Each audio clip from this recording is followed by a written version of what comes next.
Bienvenidos, bienvenidos al Aula Brewer Carías.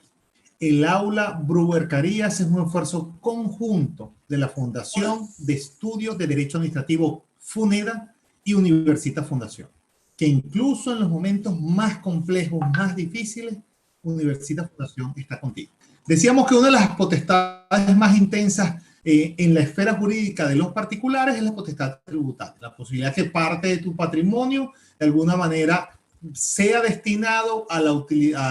por el Estado para la satisfacción del interés colectivo. El ejercicio de esa potestad tributaria en estos contextos de pandemia, en estos contextos, seguramente tendrá algunos ajustes y algunas modulaciones. ¿Cómo se modifica, cómo se ajusta esa exigibilidad de las potestades tributarias? ¿Cómo la administración tributaria tiene que ajustar su actuación? ¿Cómo el contribuyente debe modificar su interacción en el cumplimiento de la obligación principal, pero también el cumplimiento de las obligaciones formales? ¿Cómo se ajusta en el contexto de la pandemia? Esa es la conversación que queremos tener en esta sesión del Aula Brewer Carías. Para eso nos acompaña un buen amigo, Serviliano Abache Carvajal. Serviliano es abogado venezolano, graduado de la Universidad Católica, pero Universidad Central de Venezuela, donde también hizo su especialización de Derecho Tributario, pero ha tenido estudios de posgrado en importantes universidades internacionales. Valga decir, Universidad de Alicante, donde hizo un estudio, un máster sobre argumentación jurídica, y en la Universidad de Santiago de Compostela, donde hizo su formación de posgrado sobre fiscalidad internacional y en donde está próximo a culminar su PhD en Derecho Tributario. De manera que es una persona que, y aparte, hace del ejercicio del derecho tributario su área central de litigio. A eso, su actividad docente, su actividad profesional se centra en eso. De hecho, él es profesor tanto de la Universidad Católica Andrés Bello en pregrado como en posgrado. De igual manera, en la Universidad Central de Venezuela. Incluso es profesor invitado en la universidad, en la Facultad de Derecho de la Universidad Nacional Autónoma de México. De manera que tenemos un invitado de lujo que seguramente nos irá a mostrar cómo es el cumplimiento de las obligaciones tributarias en estos contextos de pandemia. Serviliano, de verdad que para nosotros es un agrado tenerte aquí en el Aula Brewer Carías. ¿Cómo te va? Iberoamérica te escucha. Muchísimas gracias, Julio. Buenos días a todos los asistentes. Agradecido nuevamente contigo, Julio, por esta importante invitación de Universitas Fundación, igualmente con la doctora Belén Ramírez como presidenta de FUNEDA, directora de FUNEDA, y bueno, evidentemente un máximo honor poder participar en el aula Brewer Carías como reconocimiento a la incansable labor del maestro Alan Randolph Brewer Carías en el derecho público, y bueno, en esta oportunidad para hablar con ustedes un poco, como ya bien lo anunciaba Julio, sobre el tema de la obligación tributaria en tiempos de COVID-19. En este contexto, yo agregaría que además, a propósito del cumplimiento de las obligaciones tributarias durante esta situación, también tendrá implicaciones algunas de las cosas que vamos a tratar con posterioridad al COVID-19, en la medida que todo, pues evidentemente esta situación se ha dilatado a una situación inédita a nivel mundial, y las repercusiones y formas de cumplimiento tributarios pues también se han visto y seguirán viéndose afectadas en un contexto como el actual. Teniendo en cuenta las recomendaciones de Julio y de todo el equipo de Universitas Fundación, abordaré la exposición en aproximadamente 30 minutos para luego dar paso a la sesión dinámica con las preguntas y respuestas, teniendo en cuenta que además esta conferencia versa sobre un paper que escribí intitulado COVID-19 y determinación tributaria, el cual para aquellos interesados se encuentra colgado en la página web de la Asociación Venezolana de Derecho Tributario, en la página web de la Asociación Venezolana de Derecho Administrativo, AVEDA, y en el blog de Derecho y Sociedad de la Universidad Monte Ávila de Venezuela. Si te parece, Julio, entonces ya entro directamente con aspectos a tratar. Maravilloso. En la primera parte de la conferencia voy a tratar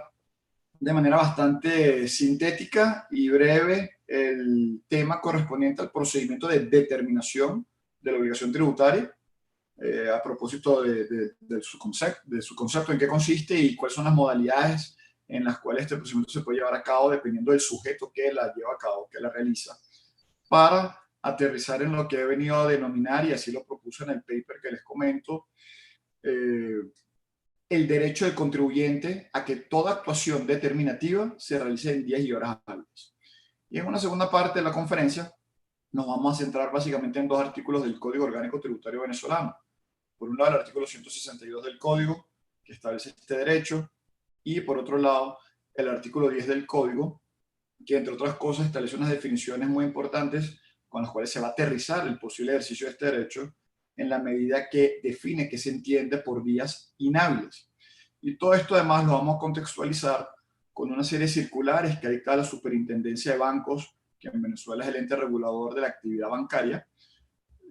a propósito de los días en que la banca ha trabajado o los días en que la banca no ha trabajado en toda esta situación desde que se dictó en Venezuela el decreto de estado de alarma, para luego concluir con una reflexión a propósito de la prórroga automática que toda esta situación supone para los plazos y términos de los procedimientos de determinación tributaria. Siendo así, en el foro tributario venezolano se han preparado varios estudios de importante alcance sobre las consecuencias del decreto 4160, mediante el cual se declaró en Venezuela el estado de alarma, y con especial énfasis en la disposición final sexta, sobre si hay o no una suspensión automática, una suspensión ope legis de los procedimientos administrativos en general y de los procedimientos tributarios en particular. Al igual que se han presentado una serie de argumentos de mucho peso, encaminados a enfocar el tema desde, por ejemplo, derechos constitucionales, derecho a la vida y derecho a la salud por encima del cumplimiento de deberes tributarios en un contexto como el actual. Una figura que seguramente han escuchado hasta el cansancio en estos tiempos, como lo es la categoría jurídica, la causa extraña no imputable, bien sea en su modalidad de caso fortuito, fuerza mayor y otras tipologías de causa extraña no imputable, eximentes penales tributarios, en fin. Una serie de argumentos que se han desarrollado en el contexto tributario por importantes autores como nuestro buen amigo Luis Fraga Pitaluga y Andrés Tagliaferro, por un lado, el profesor Eduardo Meyer, por otro lado, mi buena amiga y compañera de consejo directivo en la Asociación Venezolana de Derecho Tributario, Rosa Caballero, en fin, unos trabajos del más alto rigor e importancia en este contexto, de los cuales recomiendo, y para los interesados todos sus trabajos se encuentran citados en el paper que les comento, de manera tal que, pues bueno, ahí los tienen a disponibilidad y en un contexto como el cual resultan no solo a los fines venezolanos, sino como derecho comparado para el resto de Latinoamérica de la mayor importancia. Nuestra aproximación en este contexto ha sido mucho más modesta. ¿En qué sentido? En el sentido que nos hemos enfocado exclusivamente en el procedimiento de determinación de la obligación tributaria y en el derecho que les refería, el derecho que tiene el contribuyente a que toda actuación determinativa se realice en días y horas hábiles. Y si bien el enfoque desde el punto de vista del procedimiento de determinación ha sido tocado en algún aspecto en estos trabajos que les comento, no ha sido el foco central, no ha sido el tema clave o el eje medular, si se quiere, de esos desarrollos, que en nuestra opinión es un aspecto que goza de la mayor importancia, sobre todo porque habilita en el contexto actual venezolano soluciones prácticas que además cobran mayor importancia si se repara en el hecho que, a diferencia de lo que ha ocurrido en hermanos países latinoamericanos, como por ejemplo el caso de Colombia, que se han dictado un sinfín de medidas de alivio fiscal, en el caso venezolano no ha sido este el caso. Apenas una docena de medidas a nivel municipal, dos a nivel nacional que tampoco han tenido la mayor importancia, sustancialmente hablando. Apenas se acaba de dictar la semana pasada una medida de prórroga para la declaración y pago de una contribución para fiscales establecida en una ley de nominal y orgánica de ciencia, tecnología e innovación. Pero en lo que se trata a las obligaciones de peso, en lo que se trata al impuesto sobre la renta, en lo que se trata al IVA, en lo que se trata a estos tributos nacionales y otras categorías tributarias, ha brillado por su ausencia medidas de alivio fiscal, y precisamente en ese contexto es que cobra mayor relevancia el enfoque que proponemos, habida cuenta que es el propio Código Orgánico Tributario el que, al margen del decreto declaratorio de estado de alarma y al margen de la disposición final sexta, habilita soluciones prácticas y guías de conducta para que el contribuyente pueda atender una situación como la que de manera inédita está transcurriendo a propósito de las regulaciones normativas que de manera expresa establece la legislación venezolana. Entonces, atendiendo concretamente a qué se refiere, como es por todo sabido, el procedimiento de determinación tributaria de manera bastante sintética. El procedimiento consiste en ese, como es conocido y así lo desarrollado la doctrina, en ese acto, conjunto de actos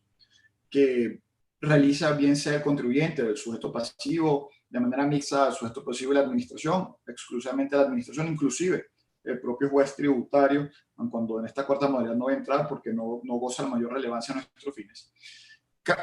encaminados, dirigidos a declarar la existencia de la obligación o su inexistencia, y en caso de existencia fijar su cuantía. Entonces estos son los dos ejes fundamentales sobre los cuales versa el procedimiento de determinación: la declaración o declaratoria de existencia o inexistencia de la obligación tributaria, y en caso de existencia fijar su cuantía. Y como ya lo anunciaba a propósito del concepto de determinación tributaria, este procedimiento se puede llevar a cabo de las distintas maneras indicadas, centrándonos en esta oportunidad en la autodeterminación, o la que realiza el propio sujeto pasivo. Ejemplo típico sería el caso del impuesto sobre la renta, el caso del IVA, en el que es el propio contribuyente quien declara la existencia de obligación. Nuevamente, en caso de existencia, fija su cuantía. Determinación mixta, que contribuyente y administración de manera conjunta llevan a cabo este procedimiento. En la legislación venezolana a nivel municipal, el caso paradigmático sería el que tiene lugar a propósito del impuesto municipal a las actividades económicas, en el que el contribuyente presenta la declaración jura de ingresos brutos, y es la administración la que, de conformidad con la licencia de actividades económicas del contribuyente, encausada en el clasificador de actividades económicas de la ordenanza municipal de este tributo, del municipio que se trate, aplica la alícuota, y en efecto se verifica el nacimiento y en su supuesto la cuantía de la obligación. Y el tercer supuesto clásico, nuevamente haciendo en esta oportunidad caso omiso a la determinación judicial, el tercer supuesto clásico vendría a ser la determinación oficiosa, o la determinación que lleva a cabo la administración, pues bueno, cuyos casos procedimentales por excelencia en Venezuela, en el Código Orgánico Tributario, sería el procedimiento de fiscalización tributaria, al igual que en buena parte de Latinoamérica, y el procedimiento de verificación, que es una suerte de, entre comillas, procedimiento abreviado. En cualquier caso, tener en cuenta estas modalidades determinativas, y recordando que en materia de derecho administrativo general también hay otra forma de clasificar los procedimientos administrativos por grados: procedimientos de primer grado o procedimientos constitutivos de la voluntad administrativa, y procedimientos de segundo grado o recursos de la voluntad. En materia tributaria, pues bueno, también esto se hace así, en la medida que el procedimiento tributario es un procedimiento administrativo a fin de cuentas, y en Venezuela el procedimiento administrativo tributario de segundo grado recursivo es el procedimiento de recurso jerárquico, en el cual también se declara o se puede declarar la existencia o inexistencia de la obligación, y en caso de existencia, su cuantía o lo que es igual, es también el procedimiento de recurso jerárquico, un procedimiento determinativo de la obligación tributaria. Y sobre este tema, pues recomendamos la lectura de varios trabajos del profesor e individuo de número de la Academia de Ciencias Políticas y Sociales, Gabriel Ruán Santos, que ha abordado este tema en varias ocasiones. Entrando entonces a la segunda parte de la conferencia, enfocándonos en el tema del COVID-19 y este derecho que, como nuevamente he referido, como le he denominado a los fines del paper que preparé, este derecho del contribuyente a que toda actuación determinativa se realice en 10 horas hábiles. Lo primero entonces que tenemos que analizar es el contenido y el discurso normativo del artículo 162 del Código Orgánico Tributario. ¿Qué establece el artículo 162 del Código Orgánico Tributario venezolano? Este artículo establece, fija, delimita en cabeza de la administración tributaria una obligación, ¿no? Una obligación de ¿qué? De practicar sus actuaciones en días y horas hábiles. Igualmente establece una obligación en cabeza de la administración de atender las actuaciones que se realicen ante ella y las realiza ante ella ¿quién? Evidentemente, pues el sujeto pasivo, el contribuyente, de atender esas actuaciones que se realizan ante ella igualmente en días y horas hábiles, lo cual permite ver que de manera correlativa, a propósito de esa naturaleza por todos conocidos bifronte del derecho, que por un lado si hay una obligación y un deber, del otro lado hay un derecho, correlativamente el derecho que tiene el contribuyente de no atender, comparecer, recibir, realizar dichas actuaciones en días y horas inhábiles, o lo que es igual. Si no es un día hábil, el contribuyente no está obligado a realizar su actuación y por el contrario tiene el derecho a no realizar. Es importante indicar que una aproximación anterior a este derecho que presentamos y que proponemos en esta conferencia, en el paper referido, encuentra antecedentes importantes en la doctrina venezolana, específicamente en las autorizadas voces de Luis Fraga Pitaluga y Alberto Blanco Uribe. Luis Fraga Pitaluga hace más de 20 años, en su libro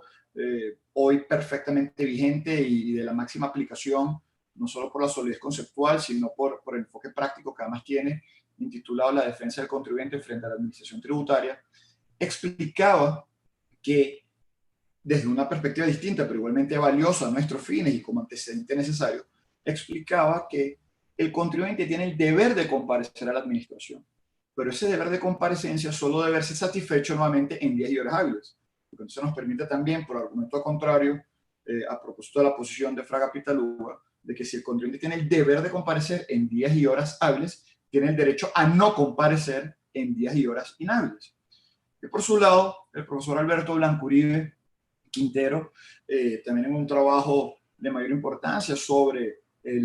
lo que se ha venido a conocer como el Estatuto del Contribuyente, y en este caso como lo plantea durante el procedimiento de fiscalización,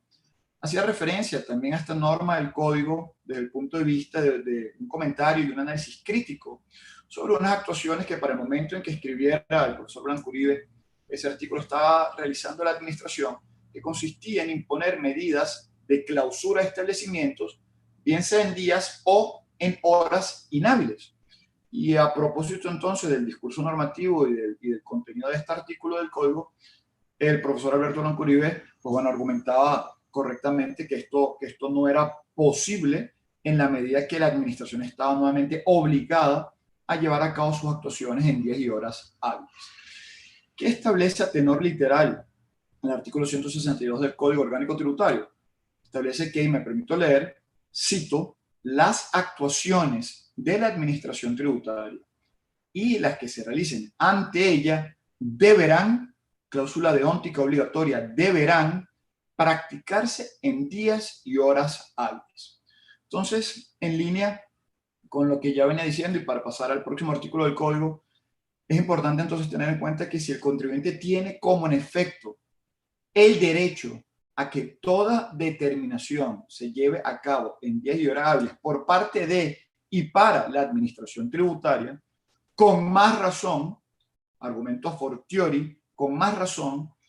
tiene el derecho a realizar sus propias autodeterminaciones en días y horas hábiles, lo que también permite inferir que por argumento a contrario,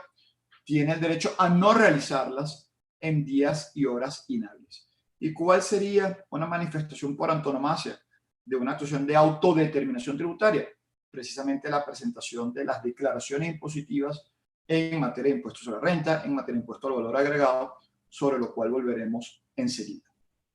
Pasando entonces al contenido ahora normativo del artículo 10 del Código Orgánico Tributario. ¿A qué se refiere el artículo 10 del Código Orgánico Tributario? El artículo 10 está estructurado de una manera que goza un encabezado y unos numerales que vamos a proceder a leerlos. Y en segundo lugar, un parágrafo único que goza de la mayor importancia en el contexto actual, habida cuenta que el mismo establece 3 definiciones de días inhábiles y que en un contexto como el actual, vamos a ver que gozan de la mayor importancia a propósito de las circulares que ha venido dictando la Superintendencia de Bancos desde que se dictó el decreto de estado de alarma. Me permito leer el contenido resumido del artículo 10 del Código Orgánico Tributario. Cito: los plazos legales y reglamentarios se contarán de la siguiente manera. Numeral primero, los plazos por años o meses serán continuos. Y esto goza de mayor importancia, como a continuación lo vamos a ver. Plazos de años y meses son continuos. Numeral segundo, los plazos establecidos en días se contarán por días hábiles. Y esta norma hay que leerla de manera concatenada con el cuarto numeral, de acuerdo con el cual en todos los plazos establecidos en días hábiles se entenderán como días hábiles los días hábiles para la administración tributaria. Y en tercer lugar, el numeral tercero del artículo 10, que además establece una guía de conducta tanto para la administración como para los contribuyentes, a tenor literal indica lo siguiente: en todos los casos, se refiere bien sea que se trate de cómputos de meses o años o de días, en todos los casos, los términos y plazos que vencieren en día inhábil para la administración tributaria se entienden prorrogados hasta el primer día hábil siguiente. Y ya veremos entonces la mayor importancia que esto goza en un contexto como el actual. Y por otra parte, el parágrafo único, que se dedica, como ya lo anunciaba anteriormente, a presentar tres supuestos definitorios de días inhábiles, a tenor literal indica lo siguiente: se consideran inhábiles, en primer lugar, tanto los días declarados feriados, feriados nacionales, conforme a las disposiciones legales. En segundo lugar, como aquellos en los cuales la respectiva oficina administrativa no hubiera estado abierta al público. Esto también goza la segunda de la mayor importancia. Segunda definición. Y tercera definición, a tenor literal indica que se consideran inhábiles a los solos efectos de, una cláusula especial, a los solos efectos de la declaración y pago de las obligaciones tributarias los días en que las instituciones financieras autorizadas para actuar como oficinas receptoras de fondos nacionales no estuvieran abiertas al público. Y vamos a ver entonces la particular importancia que este tercer supuesto definitorio tiene en el contexto actual, habida cuenta que el mismo se refiere, como tenor literal, este indica, a la declaración y pago de las obligaciones tributarias. Entonces, vamos a realizar un análisis general, en primer lugar, del artículo 10 sobre el encabezado y los numerales, y luego un análisis particular del parágrafo único en el contexto de las tres definiciones de días inhábiles que la misma norma indica. O sea, en primer lugar, teniendo en cuenta otra vez el contenido del numeral tercero, de acuerdo con el cual en todos los casos los términos y plazos que vencieran en un día inhábil se prorrogan, se entienden prorrogados hasta el primer día hábil siguiente. Es importante tener en cuenta que, como lo indicamos anteriormente, de acuerdo con el numeral primero de este artículo, los plazos por meses y años se computan de manera continua por oposición a los lapsos establecidos por días, que se computan por días hábiles, que, teniendo en cuenta que el numeral tercero hace referencia a que los plazos que vencen en un día inhábil se cobran hasta el día siguiente, cuando se trata de plazos y términos anuales o mensuales, en la medida que se computan de manera continua, su vencimiento en un día inhábil efectivamente se prorroga hasta el primer día hábil siguiente, pero no se afecta, de acuerdo al tenor literal de la norma, el transcurso de dicho lapso, o lo que es igual. Si un lapso de 3 meses, por ejemplo, que ha transcurrido durante una serie consecutiva e indefinida de días inhábiles, y en este sentido el día del vencimiento coincidió con un día inhábil, es el vencimiento el que se prorroga hasta el próximo día hábil siguiente, pero el transcurso se mantiene inalterado en la medida que se computa de manera continua si se trata de lapsos mensuales o anuales. Empero, cuando se trata de lapsos establecidos por días, en la medida que es el día hábil de unidad temporal de cómputo de dicho lapso, entonces ya no solo el vencimiento se prorroga hasta el próximo día hábil siguiente, sino que evidentemente el propio transcurso se ve paralizado, se ve suspendido, en tanto en cuanto el mismo no puede transcurrir si la unidad temporal de cómputo son los propios días y estos días que han venido teniendo lugar han sido inhábiles. Por lo que es igual, cuando se trata de lapsos mensuales o anuales, se prorroga el vencimiento, no se suspende el transcurso. Cuando se trata de días de cómputos de lapsos o términos por días, tanto el transcurso como el vencimiento se ve automáticamente suspendido y prorrogado hasta el próximo día hábil siguiente.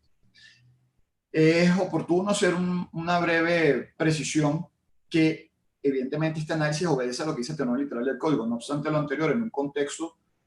coyuntural, atípico e inédito, excepcional como el que actualmente tiene lugar a propósito del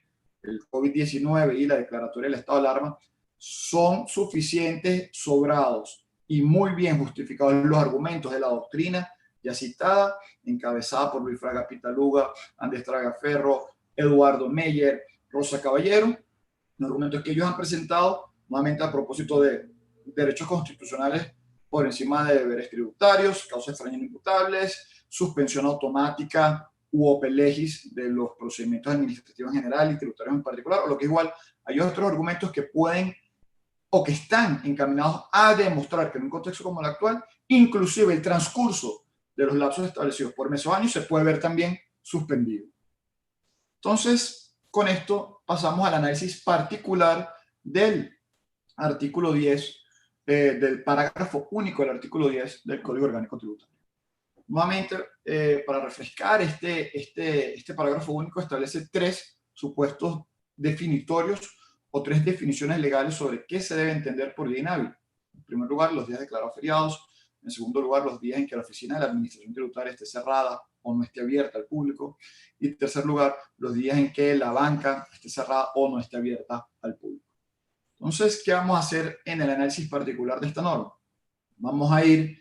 encuadrando, casando cada uno de estos supuestos definitorios con la modalidad determinativa, con la modalidad del procedimiento de determinación que consideramos que está vinculada por el supuesto que regula. Y de ahí la importancia entonces de en la primera parte del trabajo haber precisado, así sea brevemente, en qué consiste el procedimiento de determinación y cuáles son las distintas modalidades por el sujeto o atendiendo a la clasificación por grado de los procedimientos administrativos mediante los cuales se puede llevar a cabo esta declaración de la existencia o inexistencia de la obligación tributaria y en caso de existencia fijar su cuantía. Entremos entonces en el primer supuesto. Días declarados feriados. Al tratarse de días en los que lisamente ni administración pública y administración tributaria dentro de ella, ni contribuyentes o el sector privado trabajan formalmente hablando, entonces es seguro afirmar que estos días declarados feriados comprenden cualquier modalidad determinativa.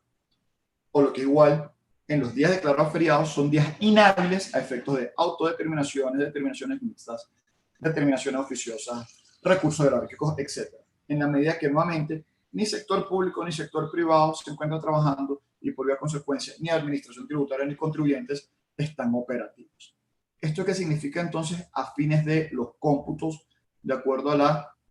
precisión anteriormente hecha sobre los lapsos mensuales anuales por un lado y los diarios por el otro?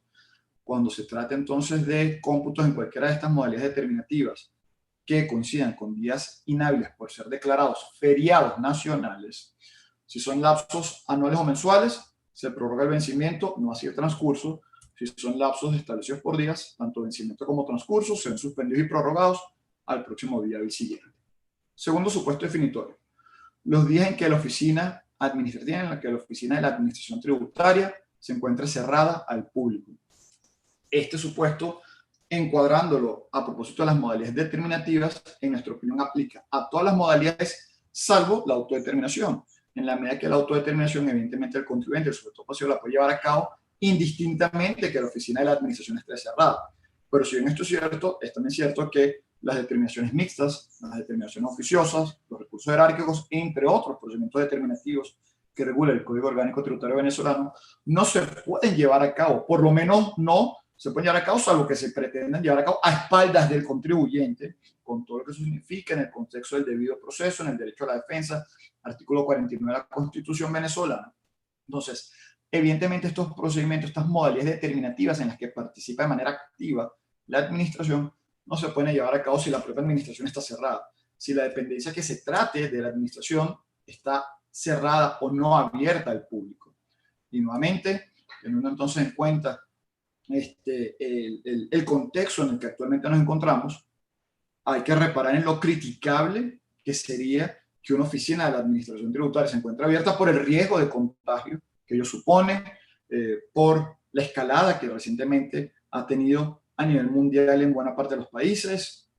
por todo lo que esto evidencia, máxime teniendo en cuenta que el propio decreto de declaratoria de estado de alarma en su artículo 5 indica a tenor literal, y me permito citarlo, leerlo, que las personas naturales, así como las personas jurídicas privadas, están en la obligación, otra vez una cláusula de ONTE, que están en la obligación de cumplir con lo dispuesto en este decreto y serán individualmente responsables cuando un incumplimiento ponga en riesgo a la salud de la ciudadanía. Pues no parece muy difícil considerar que en un contexto de pico y de nuevamente de cierre absoluto, como venía ocurriendo la semana pasada y esta, en el que una oficina de la administración tributaria abriese sus puertas al público, pues bueno, sería bastante riesgoso para la salud, que es un derecho constitucional por un lado,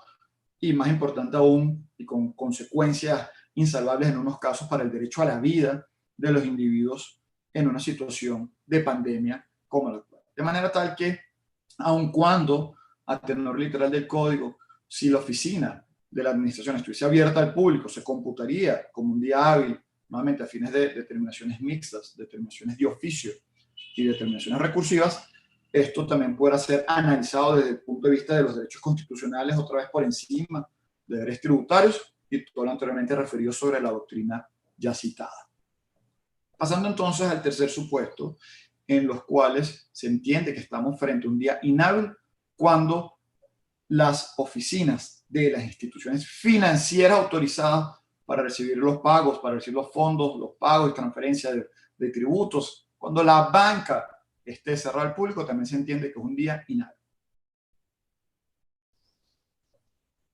Al igual que lo hicimos en los supuestos anteriores, de vincular la modalidad de inhábil con las modalidades determinativas, en este caso, en nuestra opinión, este supuesto se refiere específicamente a la autodeterminación o a las determinaciones que lleva a cabo el propio contribuyente.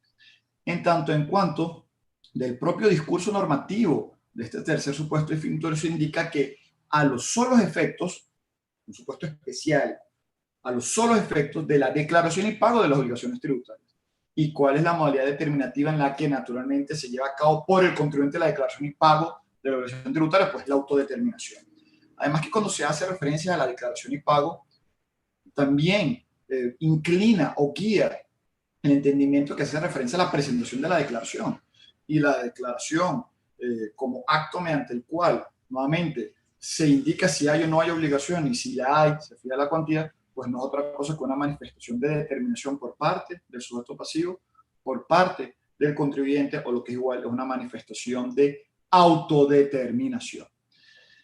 Y en la misma medida que en los supuestos anteriores, siempre recordando si es un cómputo por meses o años, o si es un cómputo por días, con las precisiones anteriormente esbozadas. Esto entonces plantea todo el escenario conceptual por un lado, normativo por el otro, para entonces aterrizarlo, y ya con esta parte de la exposición, para ir cerrando, concretar todo lo anteriormente indicado a propósito de las circulares que ha dictado la SUDEBAN. La SUDEBAN ha dictado hasta la fecha 4 circulares. Nos vamos a referir a la primera y a la segunda de manera sintética porque las demás han sido más o menos ajustes de las dos anteriores, con lo cual el 15 de marzo dictó la primera circular de conformidad con la cual estableció que se entendían excepcionalmente suspendidas todas las actividades que impliquen atención directa de los bancos a sus clientes, usuarios, público en general, a través de toda la red de agencias bancarias, taquillas, oficinas y sedes administrativas en el país. O lo que es igual, la SUDEBAN le giró una instrucción a la banca diciéndole en acatamiento, en atención al decreto de declaratoria de estado de alarma, señores banca, tienen que cerrar sus puertas al público por esta situación extraordinaria de pandemia, aclarándose en esta misma circular que los servicios bancarios online no son equivalentes a que la banca esté abierta al público, sino por el contrario, es la modalidad en que la banca también de manera regular trabaja cuando no se trata de días laborables, por ejemplo, los fines de semana. Y así él lo dice a tenor literal. Esto es importante hacer esta aclaratoria en la medida que en el foro se han generado discusiones sobre si el hecho de que se puedan presentar declaraciones online, el hecho de que se puedan pagar algunos tributos mediante transferencias electrónicas, si esto es equiparable o si en algún contexto esto se puede asignar a que la banca esté abierta al público. Pues no. El Código Orgánico Tributario es bien claro cuando se referencia a que la banca esté abierta al público, ¿no? Y la circular es bien clara en que la banca está cerrada al público y que la banca electrónica funciona para el supuesto de días no laborables, que no es otra cosa que decir días inhábiles, o lo que es igual. Los sistemas o plataformas electrónicas no son oficinas receptoras de fondos nacionales, de manera tal que cualquier intento de justificar lo contrario por carecer de fundamento legal se presentará como una actuación al margen de la ley, carente de fuerza vinculante y por vía de consecuencia incapaz de guiar la conducta determinativa de los contribuyentes. En esta línea, luego el 31 de mayo se dictó una segunda circular, con lo cual entonces ya tenemos que si desde el 15 de marzo dictó la primera, desde el 15 de marzo, ya todos los días que transcurrieron posteriormente a esa fecha, incluyendo esa fecha, se entendían inhábiles. Y luego el 31 de mayo se dictó una segunda circular en la cual se encuadra en el plan de flexibilización de la cuarentena, estableciéndose en una primera oportunidad un lapso de 5x10, 5 días de actividades versus 10 de flexibilización o de suspensión de actividades, con un criterio distinto para personas naturales y para personas jurídicas. Es decir, no toda la banca está abierta para todas las personas los mismos días. Las personas naturales cuya cédula de identidad, que es el documento que identifica en Venezuela a las personas naturales cuya cédula de identidad terminan del número 0 al número 4, tienen atención al público, la banca los atiende a ellos de lunes a martes. Las personas naturales cuya último número de la cédula va del 5 al 9, tienen atención los miércoles y jueves. Y las personas jurídicas solo tienen atención los días viernes. O lo que igual, el hecho de que una semana completa haya estado abierta la banca de lunes a viernes no quiere decir que se computan 5 días hábiles para todas las personas. Para un grupo de personas naturales ha habido 2 días hábiles, para otro grupo otros 2 días hábiles, y para personas jurídicas apenas un solo día hábil. Esto ha tenido un cambio de 5x10, se convirtió luego en 7x7. La semana anterior se supone que iba a ser una semana hábil, se extendió y se intensificó, se hizo otra vez más riguroso las medidas de cierre, no lo fue, esta semana lo mismo. Entonces lo que hay es que encuadrar para ir terminando estos supuestos dependiendo del contexto de si la banca ha podido o no abrir siguiendo las instrucciones de la SUDEBAN en el marco el marco regulatorio general del decreto declaratorio de estado de alarma. Y además teniéndose en cuenta que también hay otro supuesto excepcional en el cual, como dice el tenor literal, a partir de la segunda circular de la SUDEBAN, que estos lapsos de flexibilización, en el primer momento 7x7, 5x10, en los tiempos actuales 7x7,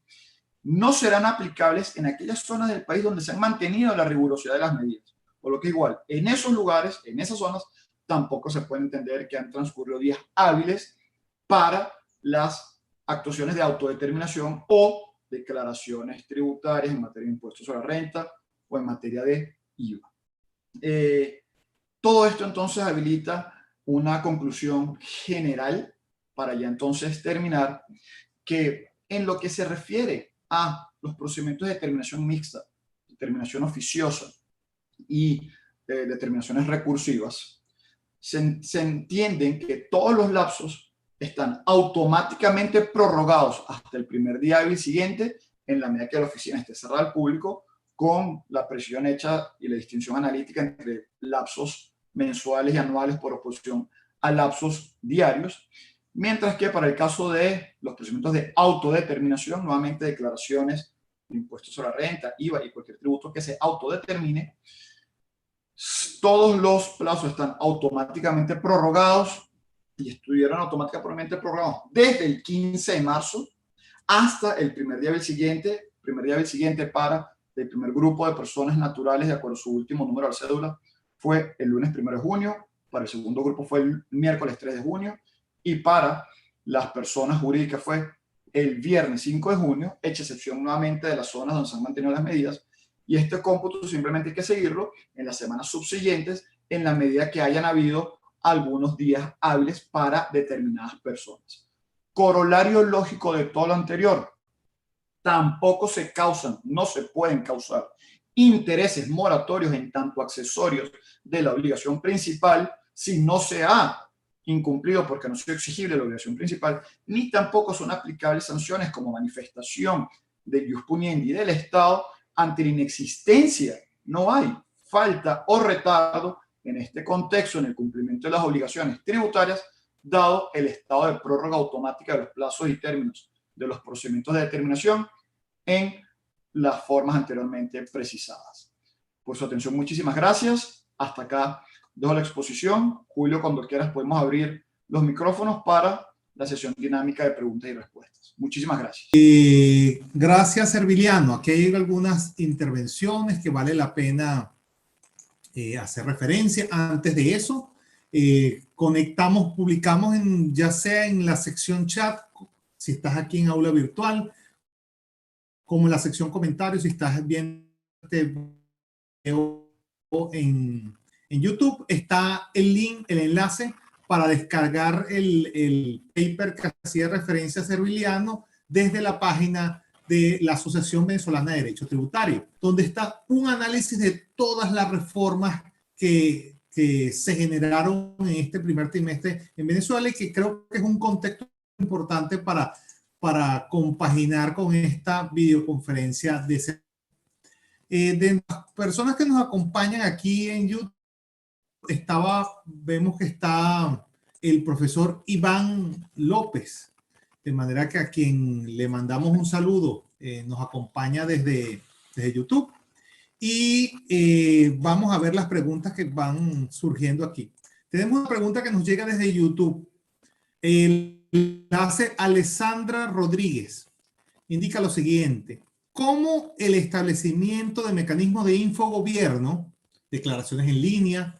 pagos en línea, asistencia remota, etcétera, puede facilitar el acceso a los administrados ante los trámites a la administración tributaria? Serviliano. Bueno, formas de habilitar y de facilitar hay muchas, teniendo en cuenta que una facilitación, y esto es importante aclararlo, no es equivalente a generar una obligación, ¿no? O lo que es igual. Distintos medios tecnológicos, telemáticos, digitales, con los cuales se pueden habilitar en un contexto como actual la posibilidad de que el contribuyente que pueda y que quiera y que tenga la posibilidad de, por ejemplo, presentar declaraciones impositivas en este contexto y pagar sus tributos en los casos que se pueda por transferencia bancaria, pues eso es perfectamente válido. Que no se entienda esto, y es lo importante aclarar, que el hecho de que se habilite unas herramientas para ello sería equivalente a fijar en cabeza del contribuyente una obligación distinto al derecho que regula el propio artículo 162. Debemos recordar nuevamente que en contextos normales hay muchos tributos que se pueden pagar online, no así en todos los casos. Cuando una empresa contribuyente no tiene una cuenta bancaria en un banco del Estado, pues bueno, tiene que hacer un trámite ante su banca privada para solicitar un cheque de gerencia, y seguramente por esta línea es donde va a encaminar la pregunta de cómo se puede habilitar. Nuevamente, lo que debe quedar claro es que más allá de las distintas fórmulas que a una persona del medio, de sistemas y en estos contextos de servicios digitales se pueden habilitar, lo que es importante dejar claro es que habilitar un medio para que se facilite el pago, para que se facilite las determinaciones tributarias, no es equivalente a generar en cabeza del contribuyente una obligación distinta y distante de lo que establece el propio Código Orgánico Tributario, específicamente por mandato del artículo 162, cuando que es un derecho que todas las actuaciones determinativas que realice o que reciba de la administración se lleven a cabo siempre en días y horas hábiles. Gracias, Serviliano. Aquí tenemos otra pregunta, en este caso nuestra aula virtual Bruguercaría, la realiza Omar López Márquez. Indica lo siguiente: Si una persona natural no efectuó la declaración de impuestos sobre la renta al 31 de marzo del 2020, quiere decir que sí pudo hacerlo al 1 de junio del 2020 y por tanto será objeto de sanción por no declarar. ¿Cómo es el tema de la declaración de impuestos sobre la renta en el caso de personas naturales? Básicamente Muy, entiendo yo muy, que es la muy duda buena de la, Omar. sí, muy buena la pregunta de Omar. Quien, como suelen ser las preguntas que están muy bien formuladas, tiene la respuesta en sí mismo, ¿no? En el caso hipotético que él plantea, con los hechos que indica de que una persona no declaró el 31 de marzo, pero lo hizo el 1 de junio,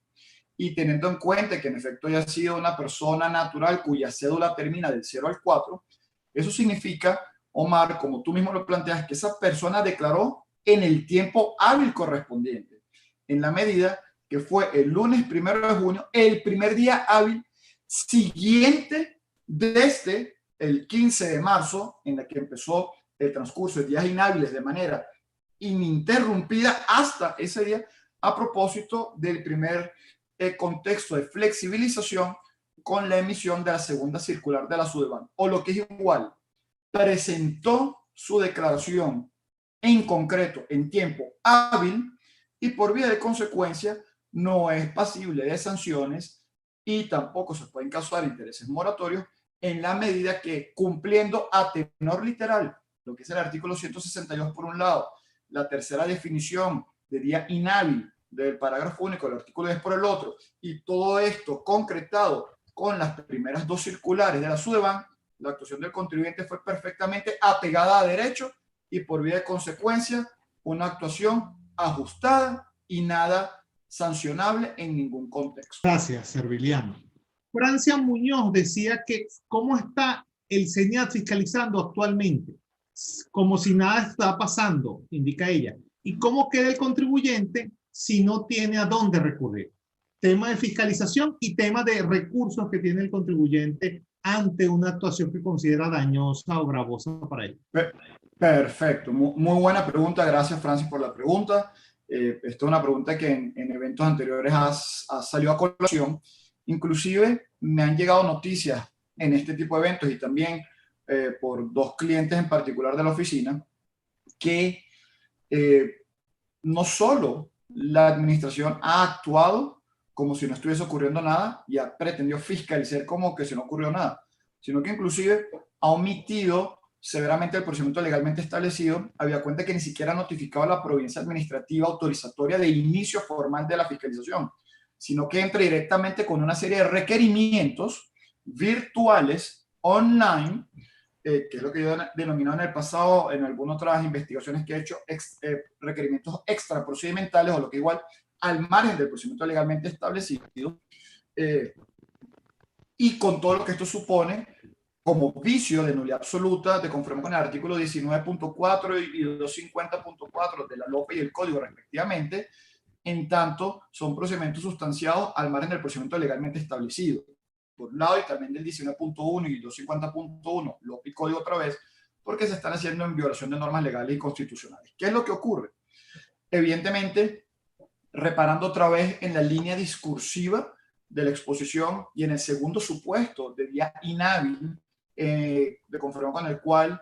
es un día inhábil aquellos en los cuales la oficina de la administración esté cerrada al público. También hemos tenido noticia de que inclusive estando cerrada la oficina de la administración en la cual trabajan los funcionarios que llevan a cabo la, entre comillas, fiscalización, pretenden fiscalizar. Nuevamente, esto no es legalmente posible, en tanto en cuanto, otra vez a tenor de esa norma interpretada conjuntamente con el artículo 162,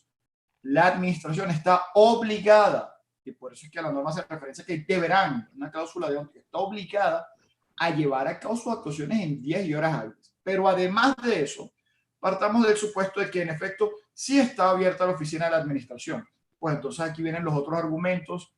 indicados de la doctrina en una equivalencia y en un análisis conjunto de, bueno, cómo es una situación de qué pesa más, el derecho a la salud y el derecho a la vida de un contribuyente versus el cumplimiento, en este caso, atención de una actividad fiscalizadora que se supone que deben hacerse in situ. pero entonces, o lo que igual en hacer el contribuyente, pero entonces vamos un poco más allá. Si ese contribuyente está obligado como en efecto a tener sus empresas cerradas, hace 2, 3 semanas que estamos en esta situación, se prorrogan la intensidad de la clausura, de la pandemia, de las medidas de aislamiento social. Si no estás en tu oficina, no estás en la empresa, además, ¿cómo se tiene una fiscalización? No tienes los insumos necesarios. En fin, hay una serie de razones que justifican jurídicamente y fácticamente que simplemente eso no luce viable en un contexto como el actual. Pero además, y por eso también la segunda parte de tu pregunta muy importante,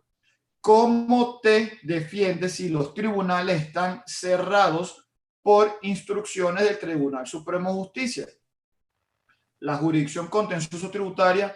no ha estado operativa. ¿Cómo ante una situación de esa se interpone un recurso? ¿Cómo se interpone un recurso de amparo? ¿Cómo se actúa judicialmente? Entonces, tanto por las imposibilidades a nivel administrativo y operativo del contribuyente y los derechos a la salud y a la vida y las guías de conducta del artículo 162 del Código, interpretado sistemáticamente con el segundo supuesto definitorio, el artículo 10 en su parágrafo único, junto con las imposibilidades de defensas judiciales, inclusive recursivas en sede administrativa, simplemente no es viable en buen derecho y en sana lógica y en buen sentido común que la administración en un contexto como el actual esté llevando a cabo fiscalizaciones. Gracias, Serviliano. Marisela Rondón, tributarista desde San Cristóbal, profesora de Derecho Tributario y Derecho Administrativo de la Universidad Católica del Táchira, indica lo siguiente. ¿Cómo quedan las notificaciones que hace la Administración Tributaria por correo electrónico? Por ejemplo, designación de contribuyente especial o de actas de reparo. ¿Cuál es esa situación de estas notificaciones vía correo electrónico? Gracias a la profesora por su pregunta y aprovecho y saludo a la Universidad Católica de Táchira, de la cual también he sido profesor en muchas ocasiones en el posgrado de Derecho Tributario, en el de Gerencia Tributaria, en ambos. Esa situación otra vez se enmarca perfectamente en la situación anteriormente descrita. Si estamos ante días inhábiles y la administración nuevamente está obligada a realizar sus actuaciones en días hábiles, de conformidad con el artículo 162, todas esas actuaciones no pueden surtir efectos algunos hasta el próximo día hábil siguiente, con lo que ya precisáramos de los demás argumentos que se han presentado en doctrina para entender estas situaciones.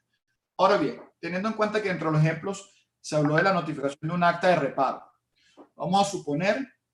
que en el día en el que se notifique el acta de reparo, ¿no?, la notificación se hace en la sede de la empresa en un día hábil, bien sea porque no era una semana de estricta reclusión, no era feriado nacional y la oficina de la administración estaba abierta. Entonces, no hay discusión de que sea un día hábil. Ese día hábil se notifica. El contribuyente se da formalmente por notificado.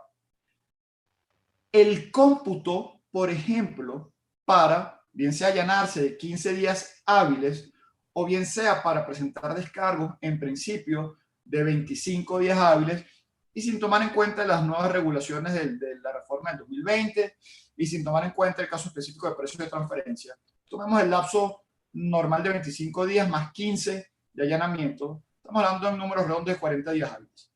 Sí, y además son lapsos nuevamente establecidos por días. Y al tratarse de lapsos establecidos por días, entonces tenemos que ir al numeral del artículo 10 que hace expresa referencia, que son el numeral segundo y el numeral cuarto del parágrafo único del artículo 10, que hacen expresa referencia a la forma como se computan los días hábiles.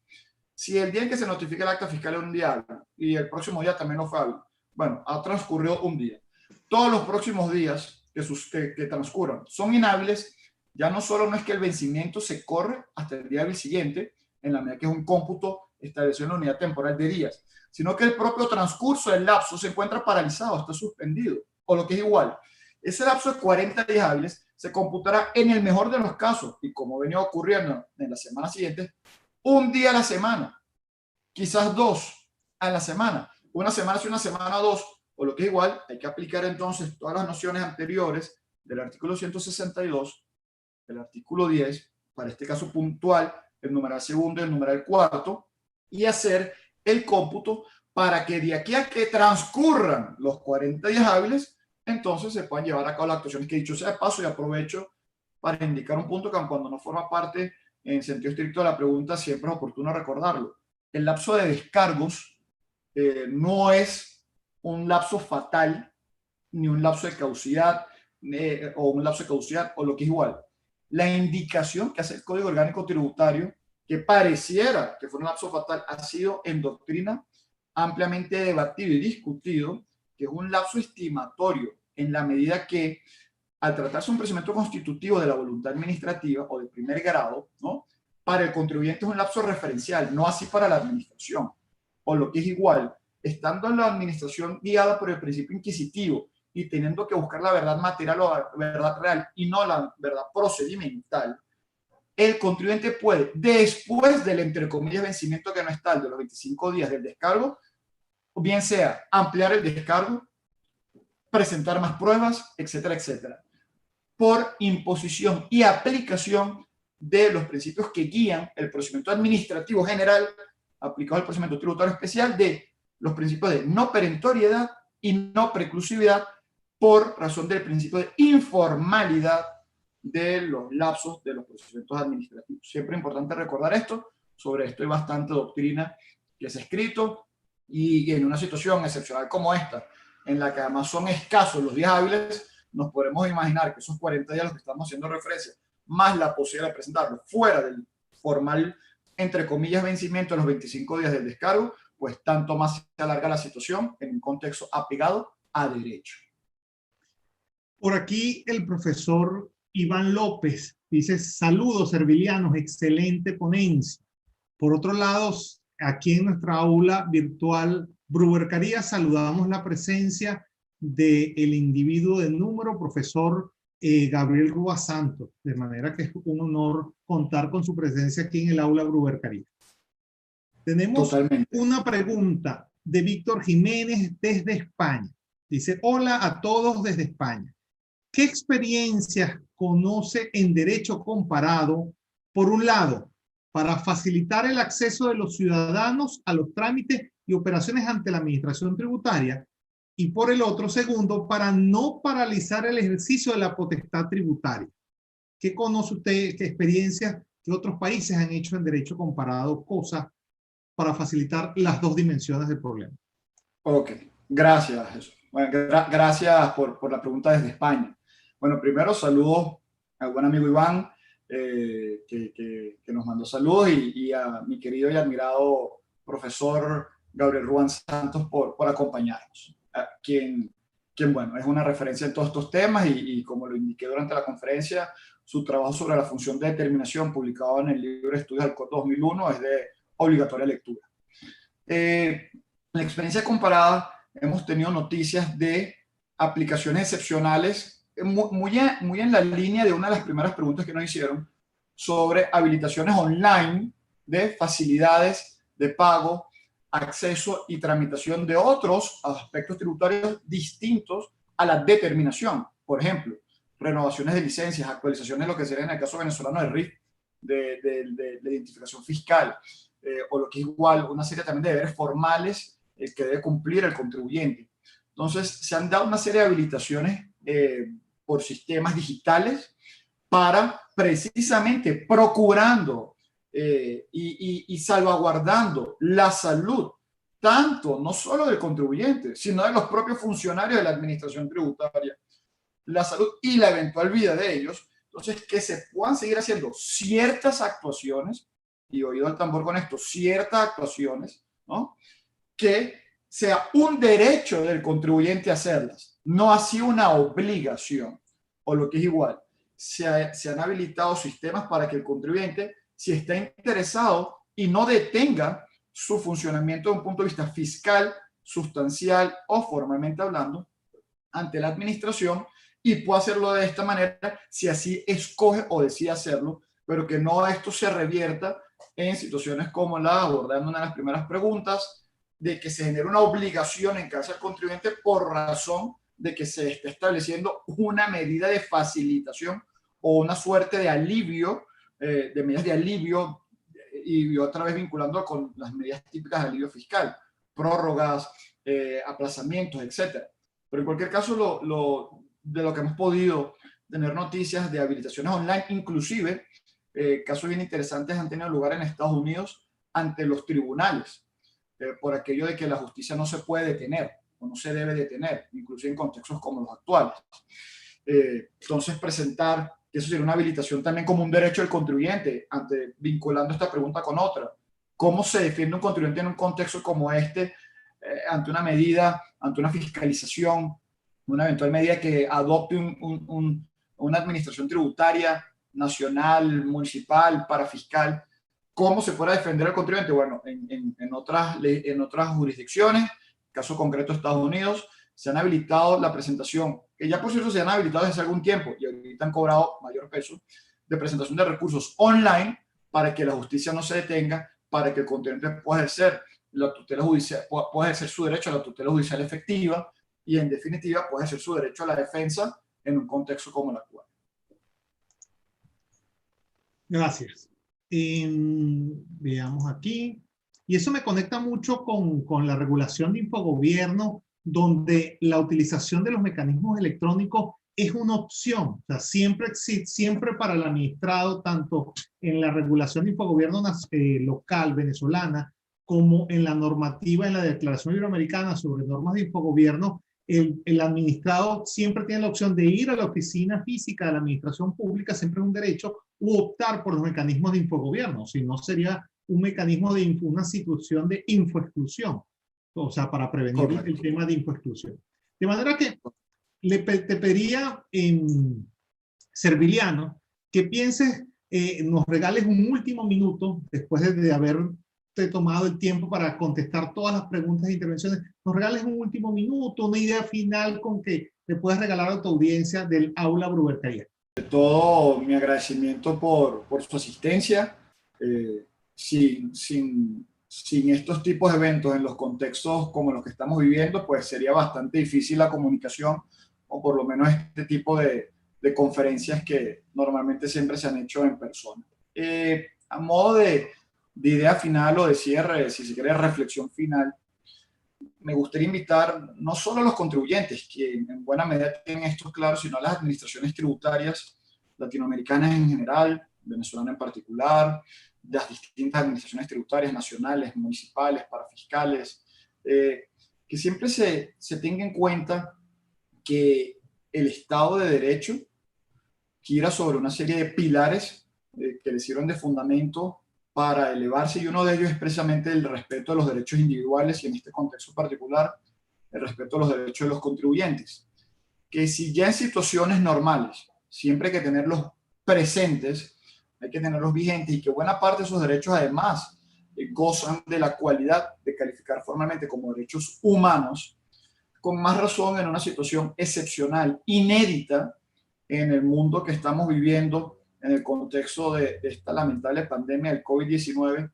que se tenga la suficiente conciencia de lo que se está pasando, que se tenga la suficiente conciencia que los contribuyentes, buena parte, no están trabajando, no pueden trabajar, no solo no están trabajando porque no quieren, sino por medidas que formalmente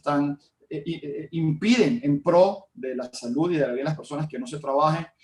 Entonces se tenga la suficiente razonabilidad, y que siempre se recuerde una de las frases que distintos autores en derecho han recordado en más de una ocasión, que debe imperar la fuerza de la razón y no la razón de la fuerza